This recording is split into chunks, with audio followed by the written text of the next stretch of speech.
Uma das maiores tragédias ambientais do Rio dos Sinos completa 7 anos nesta segunda-feira. No dia 7 de outubro de 2006, aconteceu uma mortandade que resultou em 86 toneladas e mais de 1 milhão de peixes mortos. 7 anos após o acontecido, diversas ações estão sendo feitas e planejadas para garantir vida longa ao rio, que abastece 32 municípios ao longo de sua bacia. Para falarmos sobre este assunto, recebemos no estúdio o presidente do Comitê Sinos, Arno Kaiser. Como vai, Arno? Boa noite. Boa noite, é um prazer estar aqui com vocês para falar um pouquinho sobre o Rio.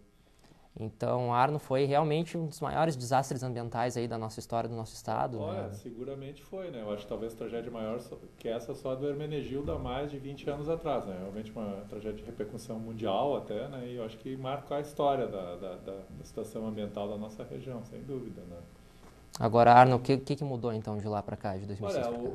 sempre numa coisa ruim se pode tirar coisas boas, né? E eu acho que assim, uma das coisas positivas que surgiu dali é que os órgãos ambientais da região começaram a apertar muito mais a questão, né?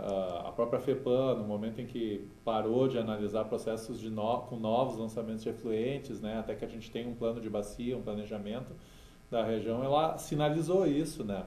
Acho que uma outra coisa muito positiva foi porque a fiscalização que houve na época, ela levou inclusive ao indiciamento criminal de algumas empresas, né, que tinham essa prática de jogar efluentes não tratados no rio, né, o que provavelmente fez com que a maior parte dos empresários da nossa região visse que esse assunto de não ter descaso com o meio ambiente poderia ser uma coisa muito ruim. Então isso eu acho que gerou uma nova situação no setor industrial, né. Outra resposta que eu acho que houve de muito positiva foi a resposta dos prefeitos, né, ao criar o programa Procinos, né, o consórcio Procinos, né, porque até então os municípios vinham se omitindo de resolver o problema que lhes cabe, que é hoje um dos maiores, que é a questão do tratamento de esgotos da nossa população, né. Então isso eu acho que foi uma coisa muito importante. Hoje a gente está tendo várias obras em construção, em São Leopoldo já foi implantada a estação da AET da Feitoria, né, então nós estamos evoluindo para uma nova situação que em pouco tempo vai trazer uma outra divisão para esse grande problema que é o esgoto que sai das nossas casas, né? Outro aspecto também que o segundo maior problema do Rio dos Sinos hoje é a questão da perda de matas ciliares, né? O Comitê Sinos de 2007 para cá começou a implantar o programa Verde Sinos. Hoje a gente tem mais de 350 hectares que já foram recuperados num grande esforço que envolveu setor rural, as indústrias, voluntários, né, recursos do Ministério Público, né, resolvendo esse que é um problema também estrutural bastante importante da nossa região, né. Também a gente conseguiu, o Comitê Sinos, coordenar o trabalho nos momentos de seca, né, harmonizando a questão agrícola com a garantia de abastecimento urbano, né, que através de acordos, né, e que tem garantido que a população praticamente fique sempre abastecido, mesmo nas piores secas que nós tivemos nesses últimos dias, né, com exceção de alguns racionamentos, mas mesmo de pouca duração, né. E também eu acho que uma outra coisa importante que de 2007 a gente começou a construir o plano de bacia, que é o rio que a gente pretende, né, num grande processo de discussão que começou com a aplicação de recursos federais e hoje está em fase de conclusão. Nós estamos no meio da fase de mobilização social com recursos do Estado, né, onde toda a comunidade, através do Comitê Sinos, está discutindo o rio que ela quer e como nós vamos fazer, que obras, que intervenções que nós vamos fazer para nos próximos 20 anos a gente ter um rio em condições de garantir qualidade de vida para toda a população, né? Arno, de lá para cá o rio ele já conseguiu se recuperar daquele Isso estrago? É uma coisa bastante interessante, né? Logo depois que aconteceu a tragédia, assim, foi primeiro que as pessoas se espantaram com a quantidade de peixe que tinha. Sim, as imagens eram espantosas. Era milhares e milhares, né? O número de 1 milhão é uma aproximação, mas pode ser que é mais, um pouquinho mais. Mas houve um projeto desenvolvido pelo setor de pesquisa da Unicinos, né? De ictiologia. E em 2 anos, mais ou menos, a população voltou a estoques razoáveis, semelhantes ao que existia antes, né? O que mostra para nós, né, não que a gente pode ficar continuando poluindo, né, mas que o rio tem capacidade de recuperação, né? No momento em que tu parar com todos os fatores que hoje o agride, o lixo, a poluição, esgoto, a poluição industrial, todas essas coisas, ele tem capacidade, potencial biológico de voltar a ser um rio saudável, né? Talvez não exatamente o rio dos índios, né? Mas um rio bom e em plenas condições de atender todos os usos, né, da região. E eu acho que a outra coisa bastante importante de todo esse processo é que a população se deu conta de que o rio é aquilo que ela desejar que ele seja, né? Se a gente participa dos processos de despoluição, participa cuidando da questão do meio ambiente, nós vamos ter um rio melhor. Se nós não participar, não vamos ter, né? E é por isso que é importante, assim, esses momentos, né, em que a gente lembra com tristeza disso, mas vê que desse sacrifício, né, quase que uma crucificação, assim, né, dentro de uma cultura meio cristã que a gente tem, saem coisas positivas também, né, porque ele é mobilizador, né.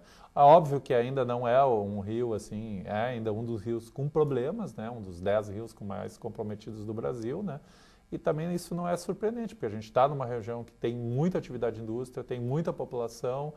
É uma região pequena, né, um rio relativamente pequeno, então é uma situação de risco, né? É mais ou menos como uma estrada movimentada, o risco de acidentes e de acontecer alguma coisa é bem maior do que numa estradinha de interior, né? Embora lá também possa acontecer, né? Então isso vai ser sempre uma situação que tem que inspirar a cuidados, né? E precisará que todos participem, né?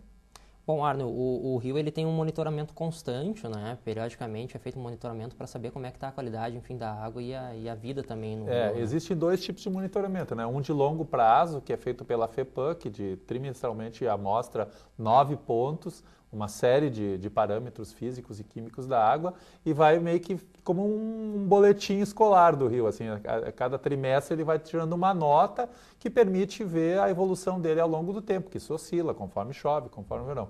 E também o programa ProSinos tem feito um monitoramento mais expedito aqui na parte mais crítica, que é entre Campo Bom e São Leopoldo, né? Onde algumas coisas mais rapidamente amostráveis, né, através de sondas, né, que tu mergulha, tu tem algumas informações sobre o pH, temperatura, oxigênio dissolvido, que servem para se ter uma ideia de como está a situação de momento do rio, né.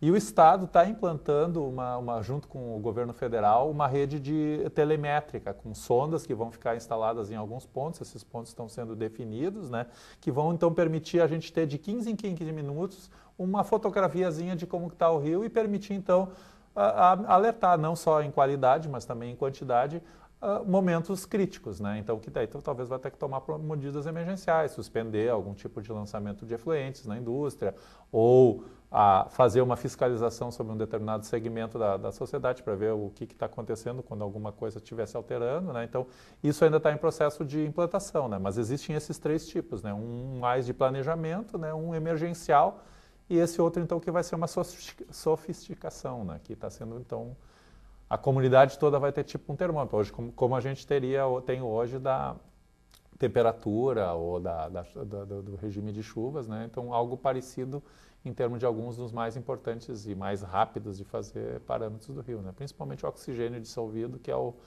mais importante em termos de impacto dos peixes, né? Que é, vamos dizer assim, o grande termômetro que a gente tem em termos biológicos de bioindicação da qualidade dessa água, né? Ok, Arno, muito obrigado pela sua presença. A gente sabe que os cuidados, enfim, estão sendo tomados, né? A gente espera que o nosso rio consiga aí, nos gerar aí o abastecimento, que são tantas cidades aí que dependem. Exato.